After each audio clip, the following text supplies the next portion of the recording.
Olá, pessoal, alunos, professores, servidores municipais e comunidade em geral. Sejam bem-vindos a mais um encontro do Valorização da Vida. Eu sou Cristiane Valdez e aqui comigo hoje minha colega Fátima Vaz. Estamos aqui para falar um pouquinho com vocês sobre aprendizagem plena.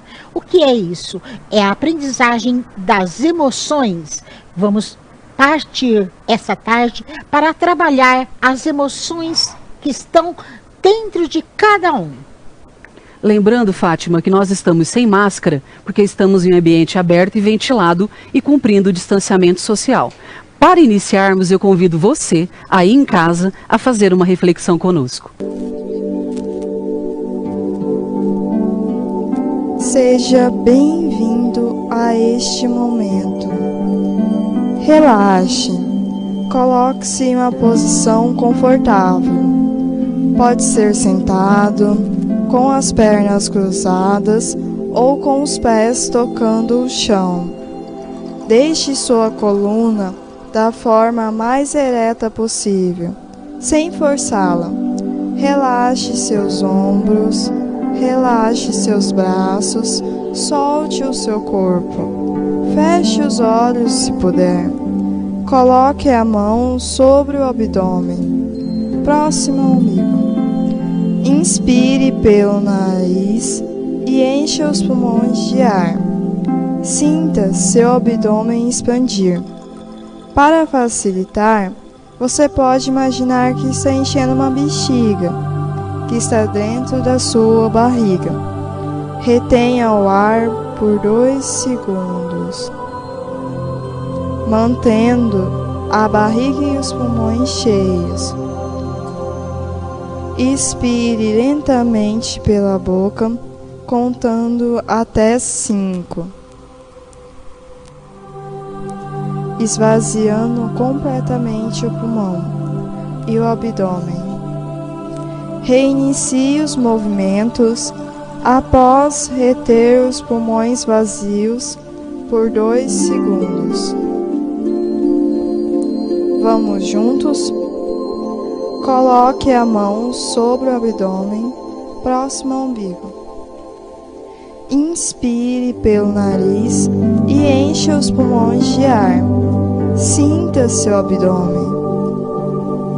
Retenha o ar por 2 segundos, mantendo a barriga e os pulmões cheios. Inspire lentamente pela boca, contando até 5. Esvaziando completamente o pulmão e o abdômen. Esqueça o mundo lá fora por um momento e preste atenção apenas na minha voz. Escolha estar aqui e agora. Pensamentos podem vir à mente, é normal, deixe que eles venham e vão. Simplesmente volte seu foco mental para a sua respiração, para o ar entrando e saindo. Faça tudo no seu ritmo. Não há preocupações neste momento. Só entregue-se ao movimento da sua respiração. Sinta as tensões do seu corpo cedendo, os músculos relaxando mais e mais. A cada respiração, esse é o momento. É a única coisa a fazer é relaxar. Se entregue. Reserve esse momento para você. Dê uma pausa. Pare tudo o que estiver fazendo e relaxe a sua mente. Aos poucos, silencie e desacelere os seus pensamentos. Inspire o ar e expire lentamente. E sinta os seus pulmões trabalharem.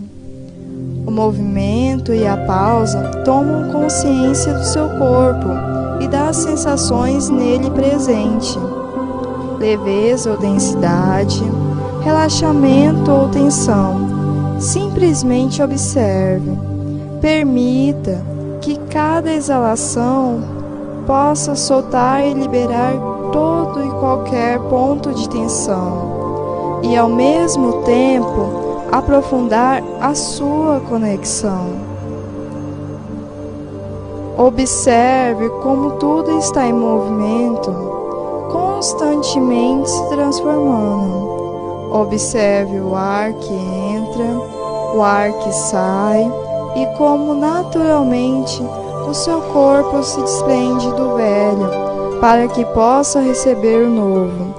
Observe os sentimentos e as sensações presentes em você neste momento, refletindo como você não se sente sempre assim.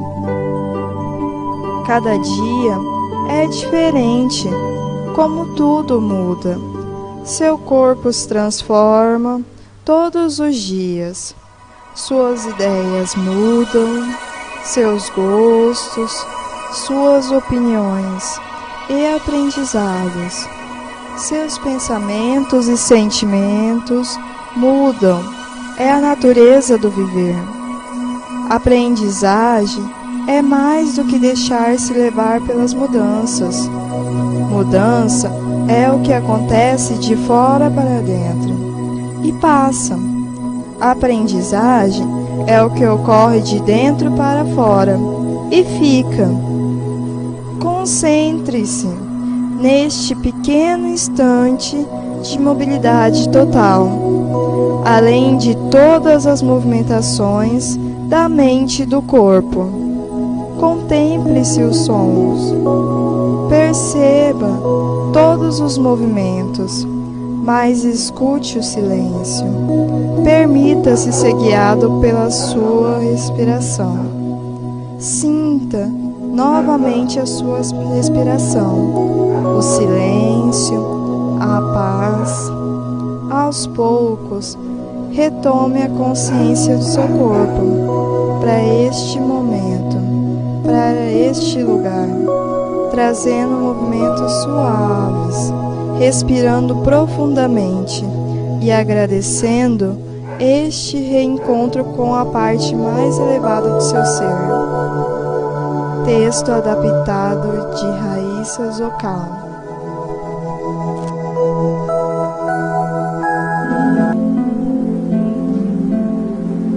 Respiração. Aproveite esse momento e tente aos poucos se colocar em pé.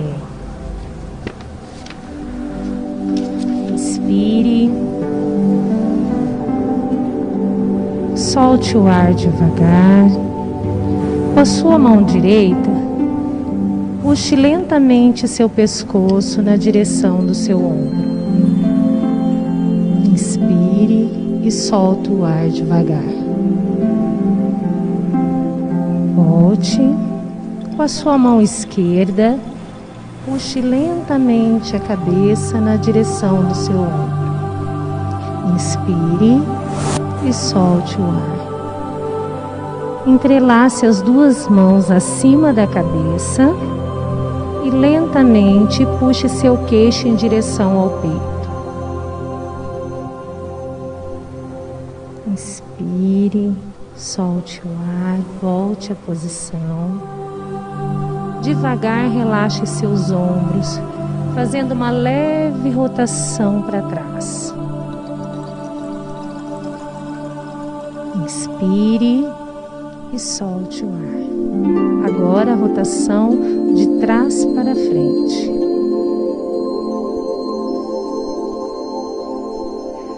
Junte ao movimento dos ombros, soltar a cabeça.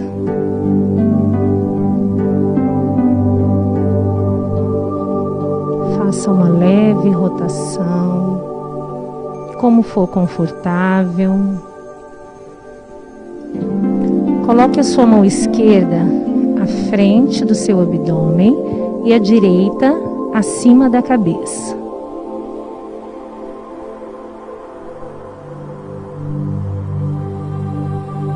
Volte. Agora a mão direita à frente do abdômen e a esquerda acima da cabeça.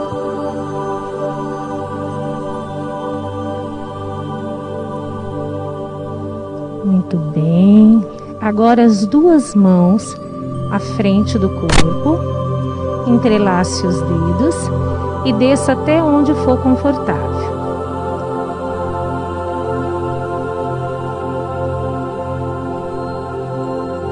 Inspire, coloque as mãos sobre os joelhos. Tente descer seu corpo levemente sobre sua perna direita. Inspire, solte o ar devagar, centralize em cima da perna esquerda. Volte devagar, junte as pernas, junte as mãos acima da cabeça.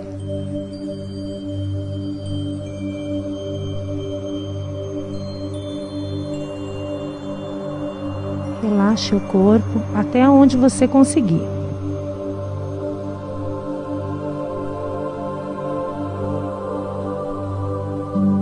Isso, volte à posição normal. Inspire e relaxe. Solte todo o corpo.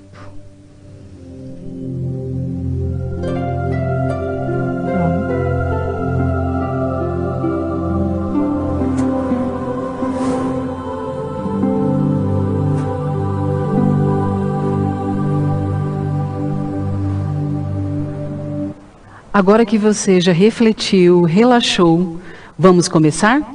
Eu te convido para assistir esse vídeo comigo. O que são as emoções? O que são emoções? Por que sentimos emoções? Veremos agora o que o estudo científico das emoções tem revelado sobre um dos aspectos mais fundamentais da nossa existência, que marcam os melhores e os piores momentos das nossas vidas.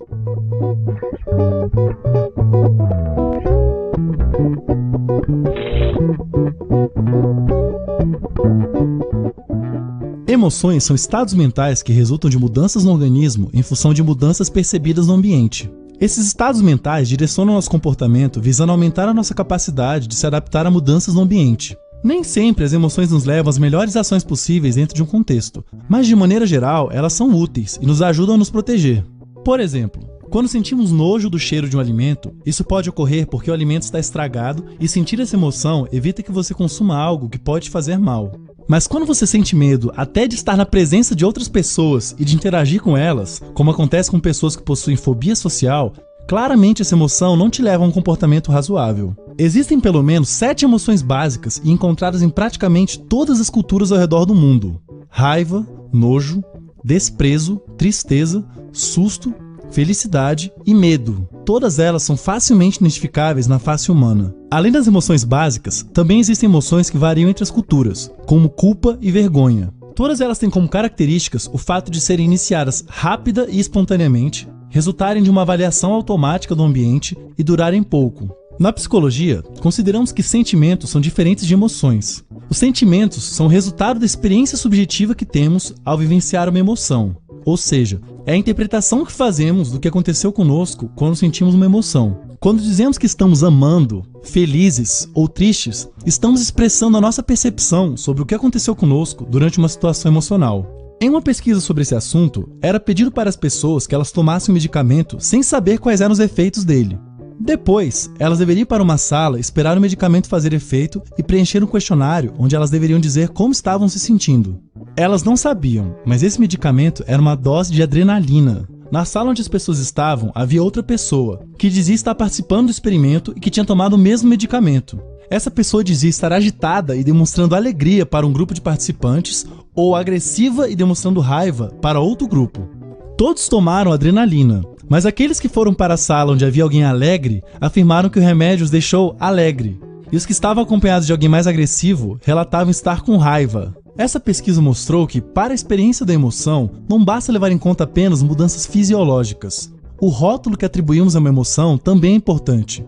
Não é à toa que muitas vezes temos dúvidas sobre o que estamos sentindo. E por que será que nós sentimos emoções? Tente imaginar que você é um dos nossos ancestrais tentando sobreviver em um ambiente constantemente perigoso, como ocorreu com os primeiros membros da nossa espécie há milhares de anos atrás. Se ao ver um tigre, você sentir medo e conseguir correr mais rápido e por mais tempo por causa de uma descarga de adrenalina que acelerou seus batimentos cardíacos, dilatou suas veias e artérias e fez as pupilas dos seus olhos se abrirem mais, você terá mais chance de sobreviver.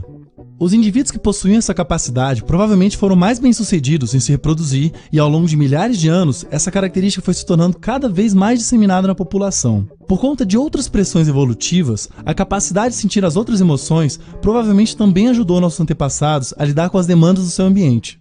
Ao estudar a experiência humana, bem como o comportamento humano, a psicologia não pode eliminar a noção de emoções de suas explicações. Da perspectiva evolucionista, as principais motivações do ser humano são comer, reproduzir e sobreviver. Mas se tivermos nojo, não comemos. Se não tivermos medo, não evitamos os riscos. E se não sentimos prazer, não teríamos nos reproduzido. E agora, como você está se sentindo? Curta e compartilhe nosso vídeo e se inscreva no nosso canal. E aí, você se identificou com esse vídeo? Quais emoções andam te impedindo de seguir adiante? Nós estamos num ano atípico. Um ano de uma pandemia mundial, e muitas vezes a emoção predominante pode ser o medo. Será que você não avança por medo? Será que você não avança porque sente que não vai conseguir? Qual emoção tem te dominado? Seguindo então, qual a reflexão que você faz hoje? Antes de qualquer coisa, eu quero te convidar para você abrir sua mente, para que você se conheça. Para que você conheça suas possibilidades e oportunidades. Para que você conheça que dentro de você há a sua melhor versão. Nesse ponto da nossa caminhada, nesse ano atípico, é essencial você acreditar em você. Exatamente isso. Acredite. Acredite no seu potencial. Acredite que você pode seguir adiante. A gente só vai conseguir vencer essa pandemia se estivermos juntos. E como que anda a sua coragem diante desse cenário? Você sabia que a coragem é uma força de caráter? Você sabia que a coragem pode ser desenvolvida? Será que você está parado, dormindo, ou você está estático, não acreditando em nenhuma possibilidade nesse momento? Seja autêntico com você mesmo, reconheça suas fragilidades, mas o mais importante, seja corajoso para admitir que precisa mudar. Fátima, faça conosco agora uma vivência que a gente pudesse experienciar tudo que a gente falou até agora. Vamos tentar uma vivência bastante simples. Abra sua mão, coloque uma sobre a outra, aperte e veja o que você está sentindo. Pare, pense e reflita. Você sentiu alguma coisa? O que é que você sentiu? Externe, fale para você mesmo. Se você não consegue, escreva. Isso é importante. Enfrente-se, assuma-se, vá lá e faça. Faça bem feito, faça como você consegue. Isso é importante. Isso é muito importante que você falou, Fátima. A gente ter a ação, a atitude de ir em frente e fazer.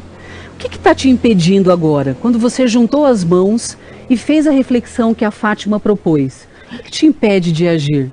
Qual o sentimento que predomina? Qual a emoção que te impede de desenvolver uma ação? Você já parou para pensar que você pode escrever quais ações você precisa fazer daqui para o final do ano?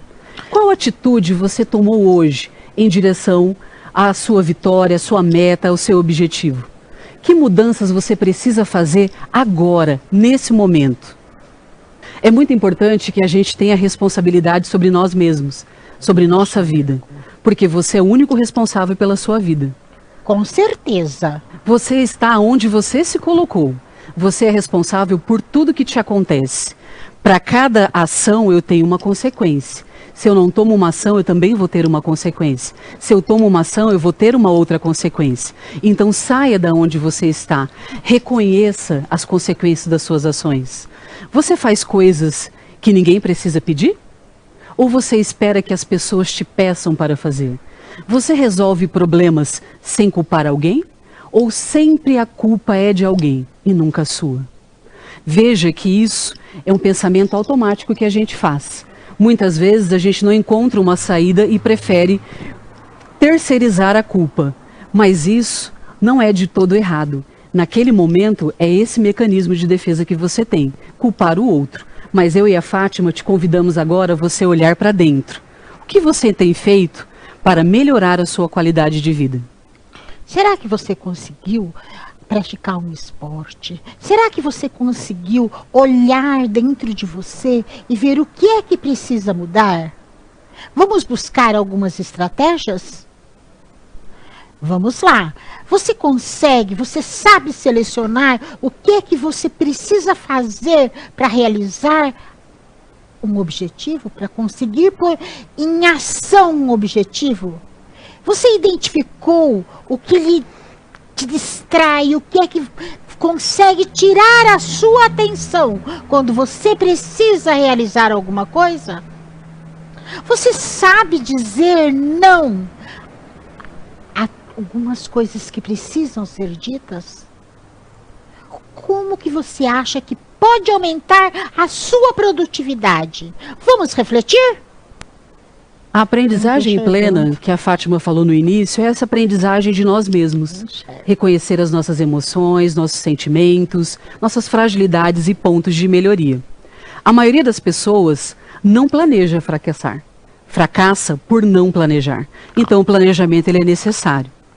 Como que você está se comunicando com você mesmo? E como que você se comunica com seus pares? Às vezes você não está tendo uma comunicação assertiva, uma comunicação positiva, e o outro não consegue te entender. A sua comunicação verbal e não verbal, ela é adequada para esse momento que você está vivendo? O que tem acontecido quando você muda a forma de viver, de atuar, de se posicionar? É essa interação que a gente precisa ter. É esse próximo passo que a gente precisa atingir. Quais são os passos que você idealizou daqui para o final do ano?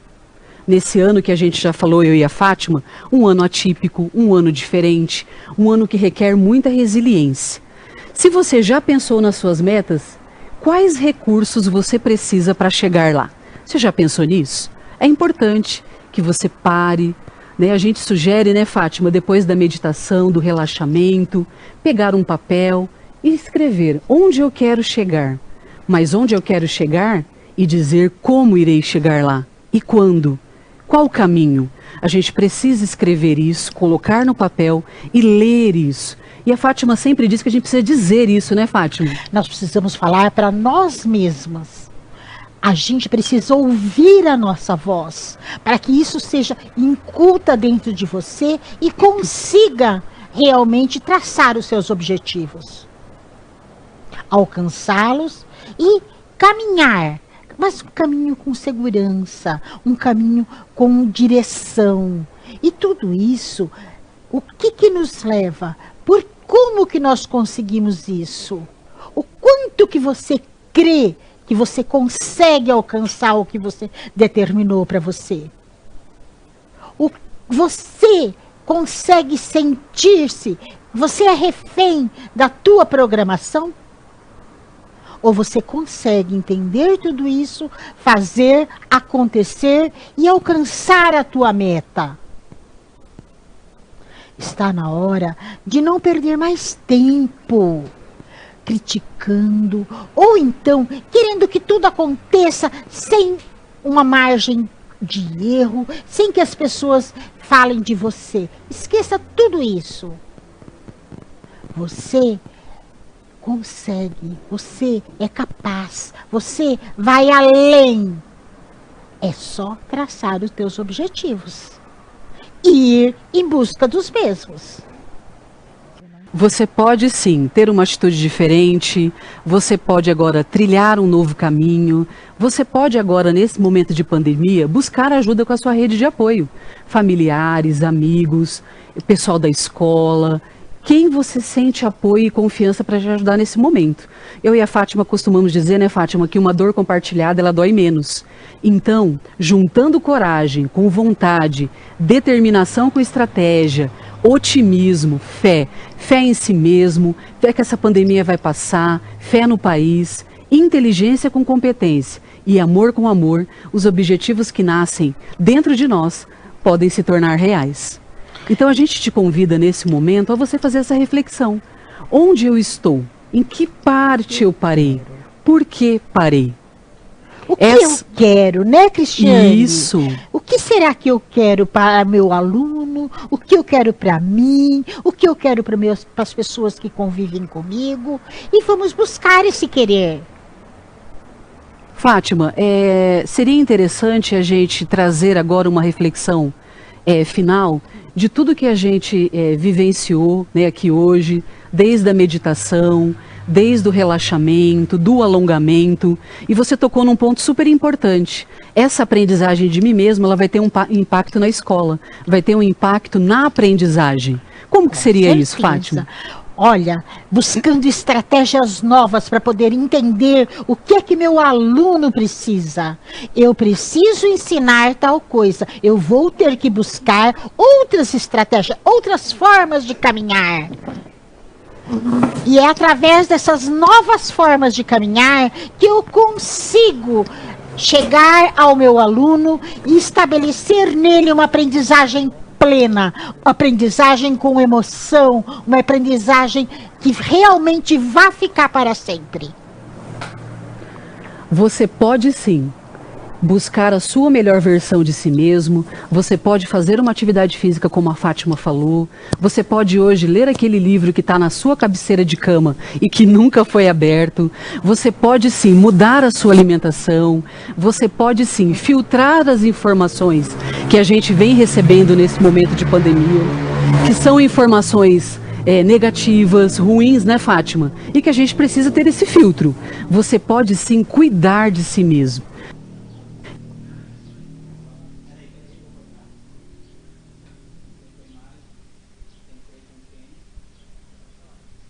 Bom dia a todos que nos assistem, educadores de Campo Grande, educadores de Mato Grosso do Sul, educadores de outros estados também. Muito obrigada por estarem participando das nossas reflexões, iniciadas na segunda-feira. Reflexões essas que pretendem atingir todos os educadores que trabalham dentro das escolas, professores, as pessoas que cuidam da nossa limpeza, as pessoas que fazem aquela comida gostosa, que cuidam do portão, os seguranças, enfim, a todos. Muito obrigada por estarem nos assistindo. Hoje eu vou pegar um pouquinho de tudo que já foi falado, principalmente o que foi falado agora há pouco pela Fátima e a Cristiane, e me dirigir um pouquinho aos pais professores, aos pais diretores, aos pais coordenadores, a todos os pais, principalmente aos pais. Por que eu pretendo falar isso? Porque este é o momento em que nós estamos em casa e nós precisamos muito da família. E que família é essa? A família do nosso aluno, a família professor, a família educadores, enfim, todos os professores, pais. E, resumindo, todos os educadores. As famílias, cada uma é formada de um jeito, cada um educa de um jeito. Mas a criança, ela é uma só. Em qualquer ambiente, num ambiente que tenha uma condição econômica melhor, no ambiente onde as crianças têm uma necessidade maior de serem assistidas, mas elas são crianças. Então, todas elas precisam de afeto, independente da condição financeira. Elas precisam muito de afeto. E em casa, elas precisam ser ouvidas. Tudo que nós estamos passando hoje nos traz para dentro de casa, nos transporta para o seio familiar, onde as crianças estão, neste momento, precisando muito das suas famílias, precisando da mãe, precisando do pai, ou precisando daquele que cuida dela. Muitos cuidam, o pai, a mãe, o avô, a avó, as famílias que são agregadas hoje, constituídas novamente. Então, todas as famílias são importantes na vida dessas crianças. Então, nós precisamos hoje ter o nosso olhar voltado para a família. As crianças, os filhos, os nossos filhos, eles têm que ter vontade de chegar no final da tarde, aguardar com ansiedade o retorno do pai, o retorno daquele que cuida, o retorno da mãe, no ambiente familiar, na casa.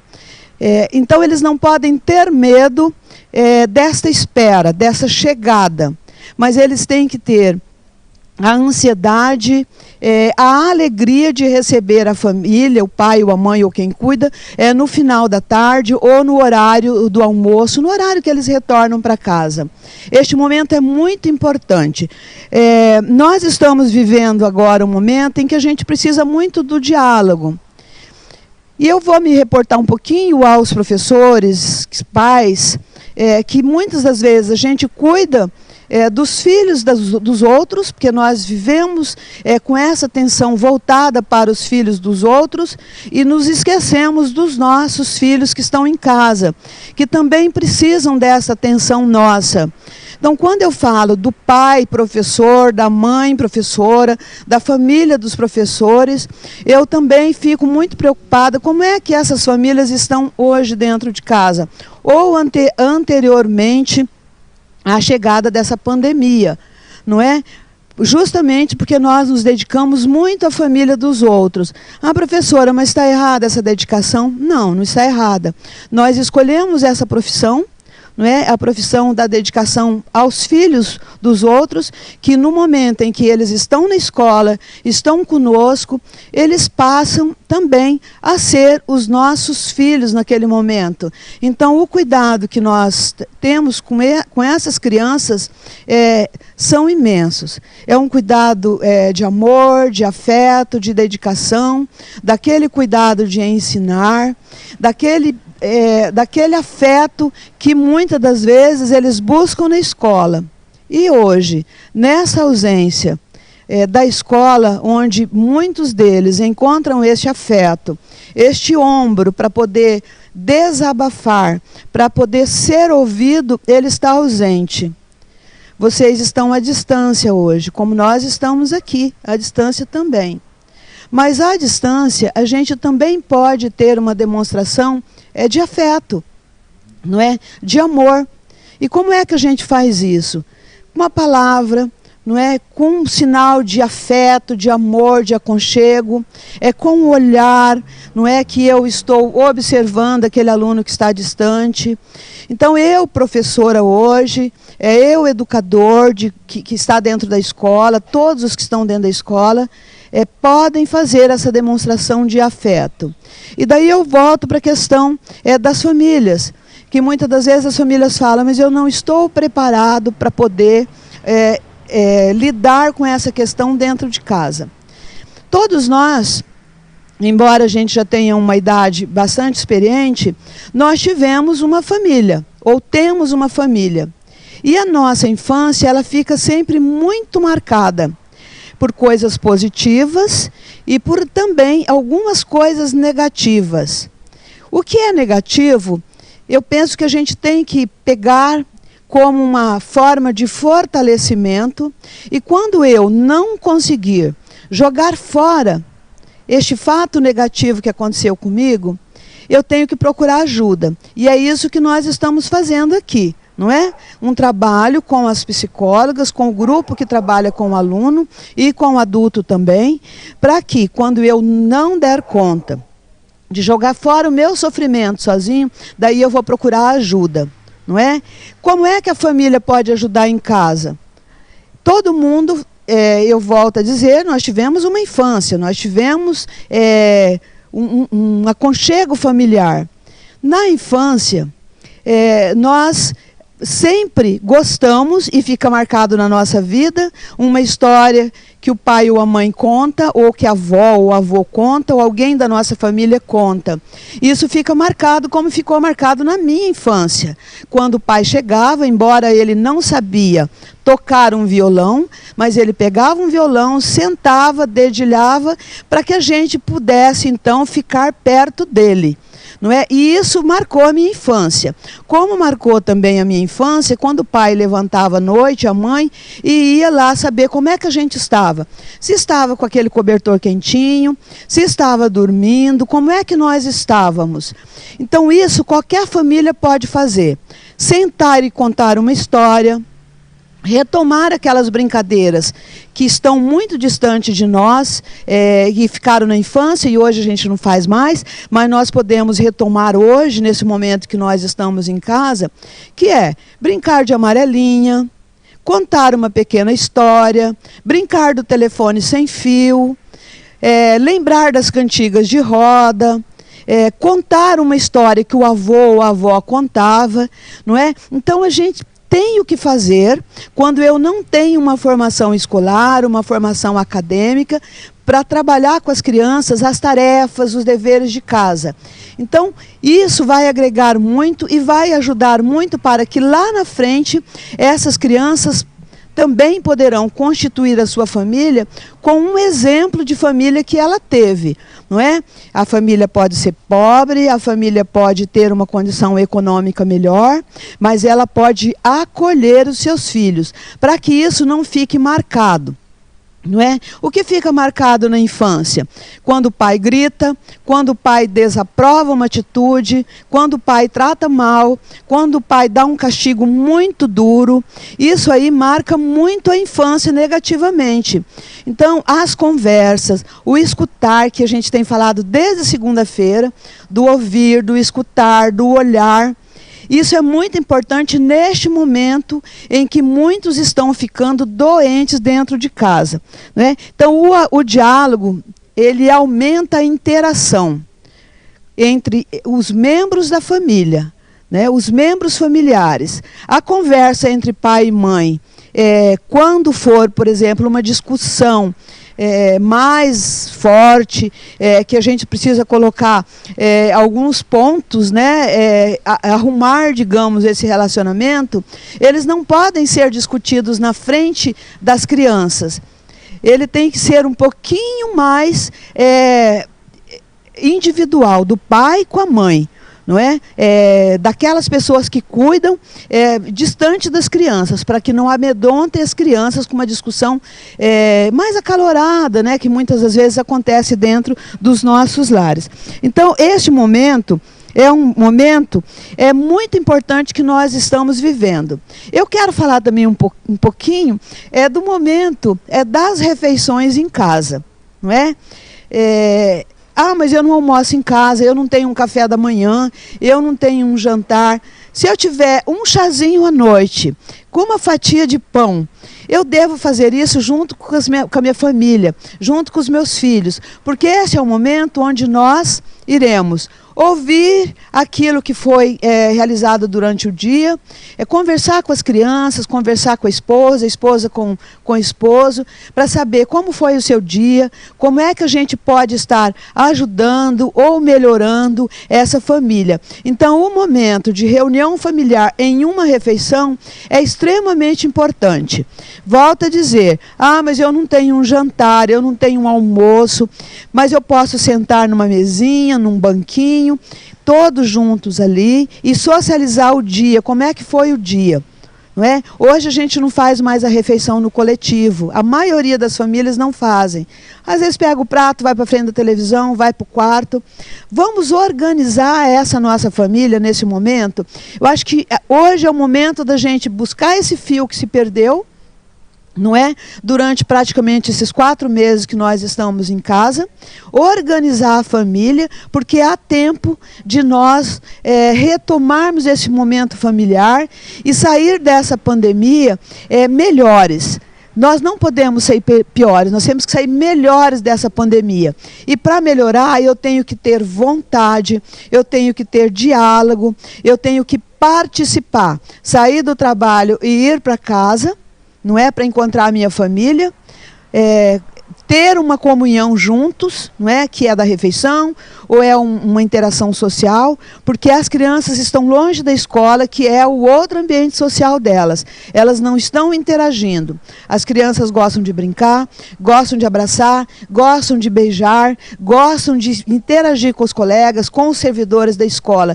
Isso é extremamente importante para essas crianças. Como nós estamos ausentes deste outro ambiente social, é o momento da família, então, substituir a escola e retomar o momento familiar para que a gente possa, então, ter um ambiente melhor e sair deste momento muito, muito dolorido que todos nós estamos vivendo, mas que essas crianças percebam que, embora este momento é ruim, esse vírus veio para nos afastar, mas juntou a família. Isso é demasiadamente importante.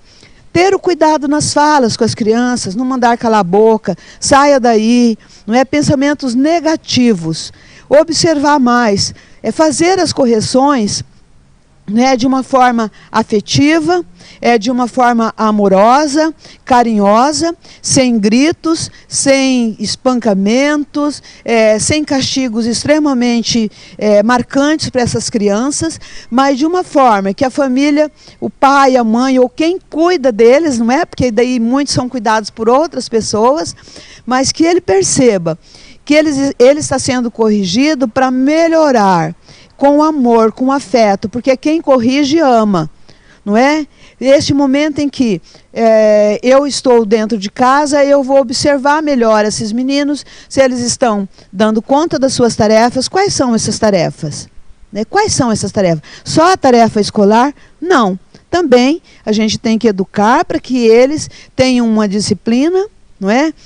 Tem um ordenamento de arrumar o seu quarto, guardar os seus calçados, lavar os seus calçados, guardar os brinquedos, não deixar o material escolar jogado. Isso é tarefa deles, mas eles precisam de um comando, e esse comando é o comando de quem cuida deles, não é? Então, não fazer por eles, deixem que eles façam, eles precisam ter também as suas obrigações, porque a partir do momento que eu faço por eles, certamente eles não terão essas obrigações, né, que é para ele fazer. Lavar o pratinho que ele come, lavar o copo, lavar o talher. Isso aí todo mundo tem discutido muito antes da pandemia, os psicólogos, as pessoas que trabalham com as crianças, que se debruçam em cima da psicologia, têm dito que a gente tem que dar, sim, essas obrigações para as crianças.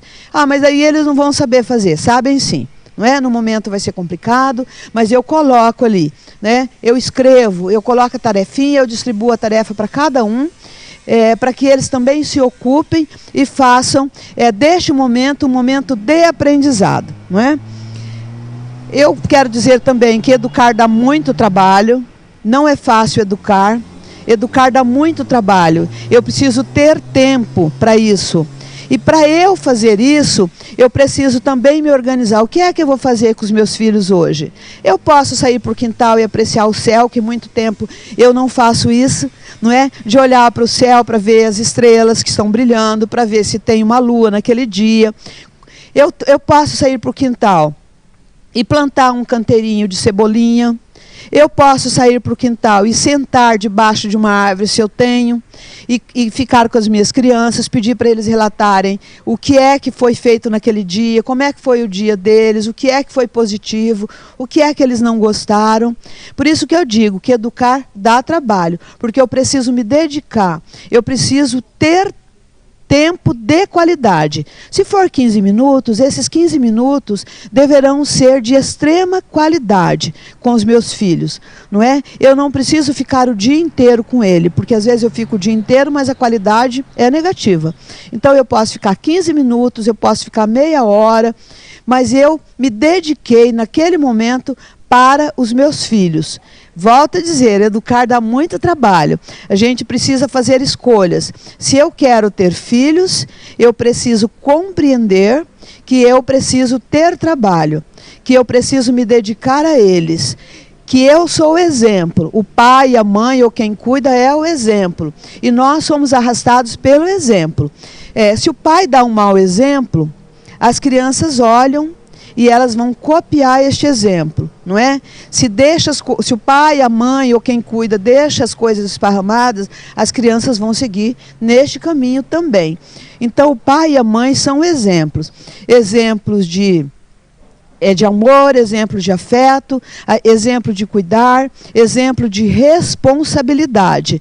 Então, paizinho, mãezinha, vovó, tia, tio, professores hoje, não é? Educadores, nós precisamos ter este nosso olhar voltado para nós. Nós somos exemplos. Se eu não fui um exemplo positivo até agora, dá tempo. Dá tempo de retomar, dá tempo de eu perceber, dá tempo de eu avaliar o que é que eu fiz até agora, dá tempo de eu reconstituir o meu lar, dá tempo dos meus filhos perceberem que nós temos amor, que nós temos afeto, dá tempo para tudo, mas a gente precisa olhar para dentro de cada um. Eu, professora, avó hoje, os professores pais, os professores, os coordenadores, os diretores, os assistentes da educação infantil, os guardas, os agentes patrimoniais, aqueles que fazem a nossa comida dentro das unidades, aqueles que limpam, tão importantes, aqueles que cuidam das crianças que correm no pátio e que têm a confiança das crianças, porque é aquele que fica o dia inteiro ali observando as crianças. Então, eu penso que eu não tenho esquecido de todos, de alguns, né? Mas nós precisamos hoje olhar para dentro e perceber onde é que eu estou errando. Não, eu estou acertando mais, mas a gente erra. A gente erra todos os dias. E o importante é saber, eu errei, mas eu vou me corrigir. Isso é muito importante. E para finalizar, eu quero dizer o seguinte, como a nossa infância marca muito, as coisas positivas marcaram muito a minha vida. Não é da minha infância. Embora tenha sido uma infância difícil, do ponto de vista econômico, as dificuldades eram grandes naquele tempo, mas eu tive uma infância muito positiva, com a presença do pai, com a presença da mãe e com a presença dos irmãos. Isso marcou muito a minha vida, não é? Por que eu estou dizendo isso? Porque eu me tornei uma professora, eu me tornei uma educadora. E quando a gente se torna professor, quando a gente se torna um educador, nós arrastamos na nossa vida as experiências que nós vivemos, porque eu escolhi por opção o magistério. E essas lembranças ficam e a gente traz para o cotidiano hoje como exemplo de vida, não é? Me lembro quando meu pai descascava uma laranja cuidadosamente com seu canivete, parecia um desenho esculpido ali na polpa da laranja, muito bem feita, e ele fazia um buraquinho na laranja para que a gente pudesse então chupar aquela laranja. E isso ficou marcado na minha vida. Então, muitas das vezes é muito importante que a gente peça para o pai e para a mãe, faça o primeiro buraquinho na laranja, o primeiro buraquinho na tangerina. E daí eu sigo o caminho, eu vou embora. Isso ficou muito marcado na minha infância. Faça o primeiro furo, não é? O primeiro furo sempre, que é o primeiro passo, o primeiro abraço, o primeiro aconchego, é sempre da família, né, que está perto. Então, como marcou a minha infância? A laranja descascada pelo meu pai, ele não chupava a laranja, mas ele sentava com uma bacia de laranja e descascava essas laranjas para nós. Com muito carinho, com muito afeto, e aquela laranja ficava delicadamente descascada. Isso marcou na minha infância até hoje. Então, que a laranja que vocês possam descascar para os seus filhos, a tangerina que vocês poderão fazer o primeiro furo para suas crianças com o dedinho muito frágil que não dá conta, fique marcado também como ficou para mim na infância, não é? Do primeiro passo, não é? Do primeiro abraço, do primeiro caminhar, da história, do dedilhar do violão, embora ele não soubesse, que essas canções que o pai, que as histórias que os pais contam, que as mães contam, que os avós, que os tios, ou que aqueles que cuidam dessas crianças hoje contam, fiquem marcados na memória de cada um e que eles lá na frente possam constituir as suas famílias da forma com que eles foram criados, acolhidos, que tiveram um afeto neste lar durante as suas infâncias. Então, a minha prosa hoje, vamos dizer assim, foi muito direcionada aos pais, aos pais, a todos os pais. Não é todas as famílias, digamos assim, porque as famílias são constituídas hoje de várias formas. Não é? Então eu tenho um respeito muito grande por todas essas famílias que são constituídas de formas diferenciadas, mas que dentro dessas famílias todas, né, constituídas de pai e mãe ou constituídas de outras formas, sejam famílias acolhedoras, sejam famílias que tenham o afeto, sejam famílias que tenham o cuidado com seus filhos. Fiquem atentos. Eu quero encerrar minha fala de hoje agradecendo mais uma vez, não é, a participação de todos até agora. Dizer que amanhã a gente tem uma palestra muito importante com o Dr. José Carlos Rosa Pires, que vai falar da saúde mental, e vocês poderão também fazer as perguntas de vocês amanhã, como agora também. Se vocês quiserem fazer perguntas, a gente vai ficar por aqui e poderemos responder essas perguntas. A seguir, nós teremos a participação da psicóloga Juliana e da assistente social Severina, que vai falar dos cuidados do especialista, de quando nós precisamos buscar essa atenção mais próxima com o especialista, não é? Sentar perto dele e contar as nossas dores. A dor dividida dói menos, não se esqueçam disso, a dor dividida dói menos, não é? Então vamos socializar a nossa dor, se não tem um amigo de confiança, vamos procurar uma terapia e vamos lá, vamos cuidar de nós, vamos cuidar deste momento, cuidar das nossas famílias, usar a máscara, não sair de casa e ter o cuidado de amor com cada um. Então que vocês tenham um bom dia hoje e a gente se encontra amanhã novamente. Olá, bem-vindo a mais um encontro do Grupo Valorização da Vida.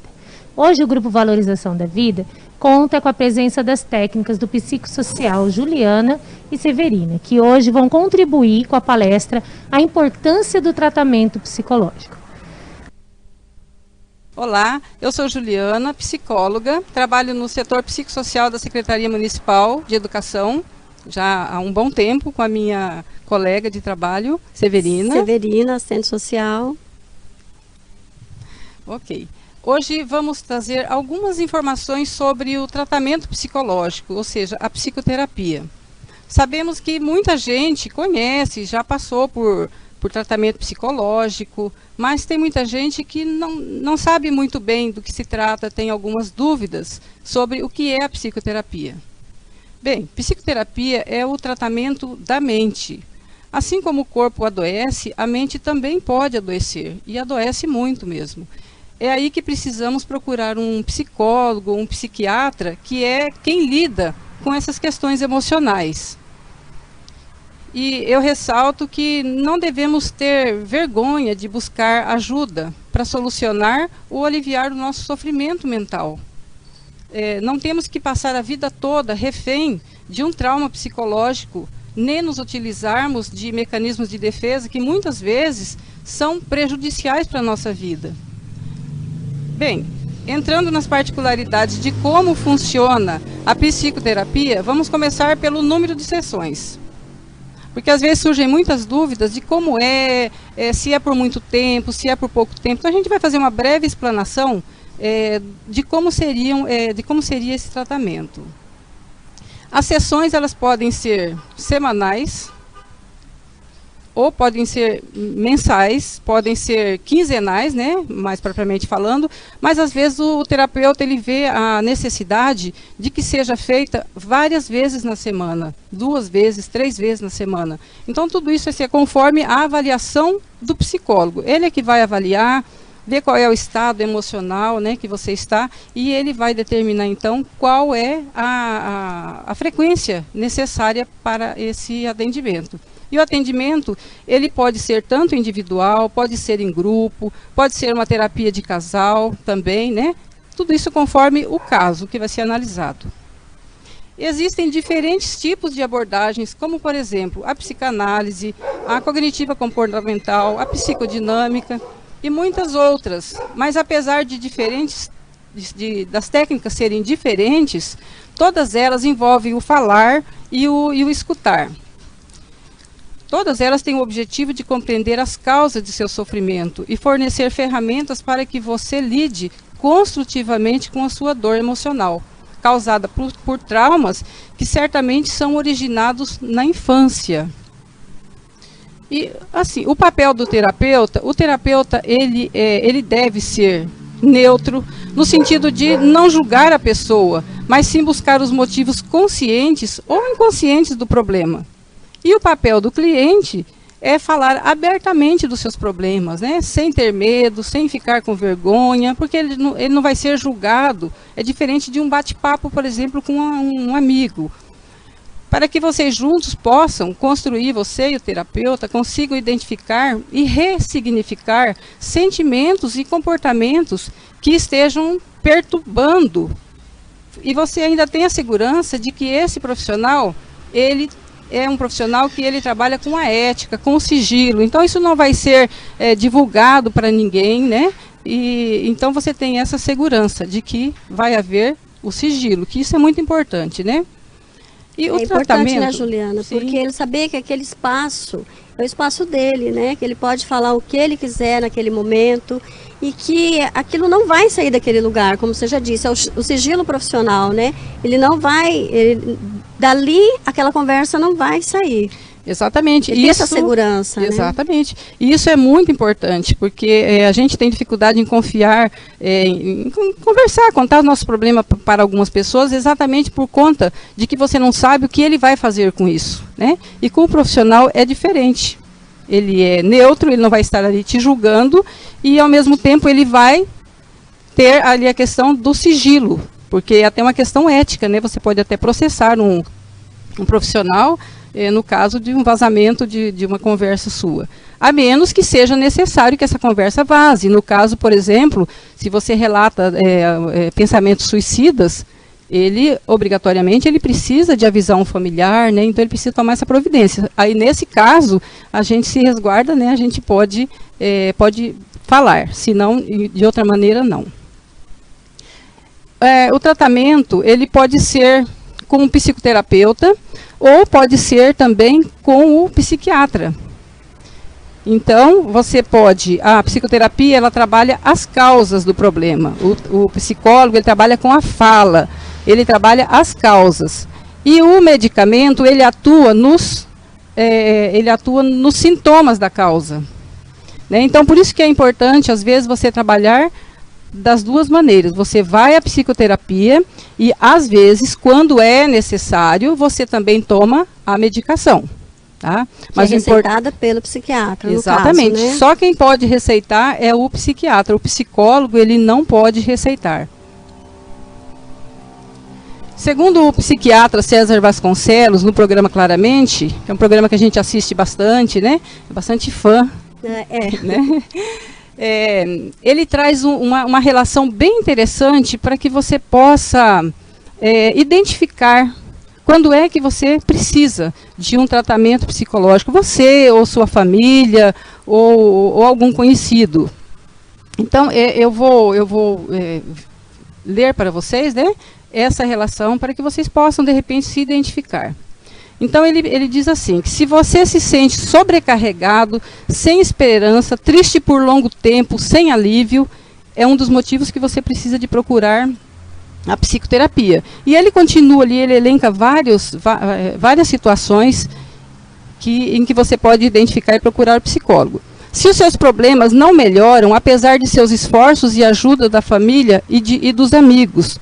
Então, às vezes você tem um problema, todo mundo já se empenhou, todo mundo já se prontificou de te ajudar, mas você não vê solução para esse problema. Então, é hora de você procurar um profissional que vai te dar uma ajuda. Também ele elenca assim, se você tem importantes dificuldades de se concentrar no trabalho e atividades gerais do cotidiano. Se você está tendo problemas de concentração, às vezes pode ser um problema psicológico que está interferindo, né, que está impedindo com que você tenha essa concentração necessária, né, no trabalho, no seu dia a dia, né, para dirigir, inclusive. Também se você sente medo exagerado e sempre espera que o pior aconteça e está sempre muito ansioso. Também se você está bebendo demais ou usando drogas ilícitas, que produzem comportamentos que prejudicam a si mesmo e aos outros. Também se você percebe que o seu filho pequeno está com muito medo de ir à escola, talvez configurando o que se chama de ansiedade de separação. Ele diz também que, no caso de timidez excessiva nas relações sociais e nas relações de trabalho, às vezes você está encontrando dificuldades no seu relacionamento tanto social como no ambiente de trabalho, é hora também de você procurar um psicólogo que pode te ajudar a entender as causas, né? Também ele cita aqui conflitos conjugais difíceis, para os quais você não encontra solução sozinho. Então é hora de você procurar uma terapia, às vezes até mesmo de casal, né? O seu psicólogo vai avaliar essa necessidade. Ele cita também quando você está com muitos pensamentos recorrentes, pensamentos suicidas. E também se você tem medo de passar mal na rua, em festas, passeios, viagens, né? Você pode estar aí com um transtorno de ansiedade, que só o profissional vai poder identificar e poder te ajudar. E também tem uma frase também citada pelo Dr. César Vasconcelos, no programa Claramente, que ele cita uma frase que é do professor Alberto Barreto, que é o seguinte: se a boca fala, os órgãos saram. Se a boca cala, os órgãos falam. Então, isso é chamada o quê? Psicossomática. Se você não fala dos seus problemas, se você não desabafa, isso pode vir a transformar em uma doença física, né? Que é a chamada psicossomática. Inclusive, a própria Dr. César cita que a cabeça é muito amiguinha do corpo. Então, se a cabeça não está aguentando, e para não ter um problema de... vamos dizer assim, né? Para você não surtar, o corpo se encarrega. Ele diz, então manda aqui um pouco para mim que eu assumo um pouco essa dor. E isso transforma em N doenças, né? Pega aí um órgão seu mais vulnerável e você adoece. É a que nós chamamos de psicossomática. Ok? Muito bem. Mas, e se eu não tenho recursos para fazer uma psicoterapia, né? Para pagar essa psicoterapia? Severina, a gente consegue fazer essa psicoterapia, ela vai explicar onde é que você consegue esse tratamento sem ter os recursos necessários. Então, nós temos espalhado pelo Brasil inteiro, né, os CAPs. Então, se você está passando por uma situação assim, que foi levantado aqui, e você não tem um plano de saúde, porque todos os planos de saúde também são obrigados a pagar a psicoterapia, né? Mas se você não tem nenhum plano de saúde, existem os CAPs. Também você pode procurar as universidades, porque elas têm o programa, né, de estagiários, eles prestam um serviço muito relevante nessa área. Se bem que nesse momento de pandemia, é claro que as universidades também não estão em funcionamento.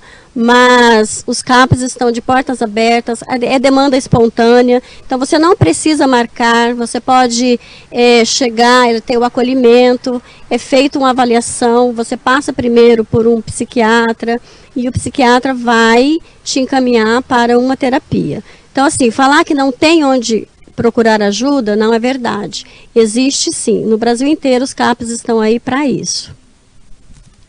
Então, não deixe de procurar se você tem um sofrimento mental que está te perturbando há muito tempo, né? Não fique refém disso a vida toda, porque realmente não vale a pena. Obrigada. Agora, dando continuidade, tudo isso que a Ju e a Severina falou para vocês, nós vamos mais uma vez realizar uma dança com as meninas, porque a dança ajuda a gente relaxar o corpo, nos encontrarmos. A atividade física é essencial nesse trabalho. Agora, ponha-se numa posição confortável e venha com a gente.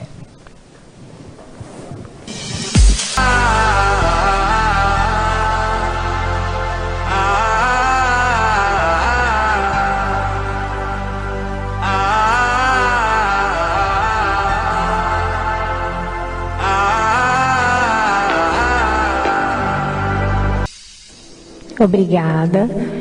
A partir de agora, serão respondidas as perguntas que vocês enviaram durante todos os outros encontros. Obrigada pela participação de todos.